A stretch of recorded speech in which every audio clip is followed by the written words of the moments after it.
İstəyirəm özümdən özür. Qəlbim bu qədər şeyə necə dözür?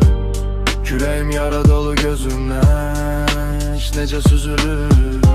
Hər günüm digər gündən qara. İstəyirəm hər şeydən aralanım.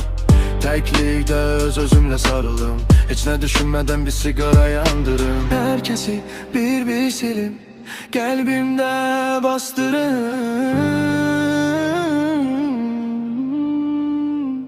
Axı mən bu qədər yorulan deyildim. Axı mən bu qədər içən deyildim.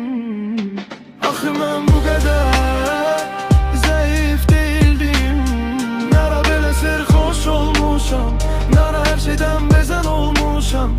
Yıxılır dünyam, elə bir çox gəlmə üstümə. Həyat onsuz da bu dünyanın qonağıyam. Bu dünyanın qonağıyam.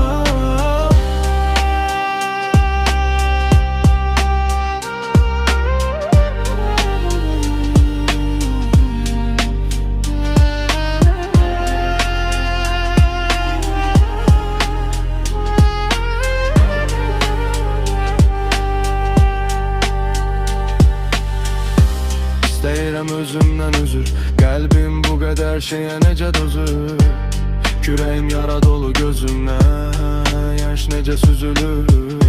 Hər günüm digər gündən də qara. İstəyirəm hər şeydən aralanım.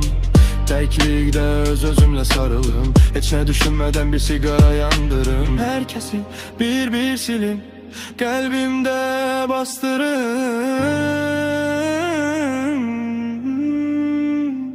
Axı mən bu qədər yorulan deyildim.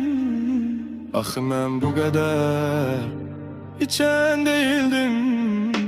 Axı mən bu qədər zəif deyildim. Nara belə sərxoş olmuşam, nara hər şeydən bezən olmuşam. Yıxılır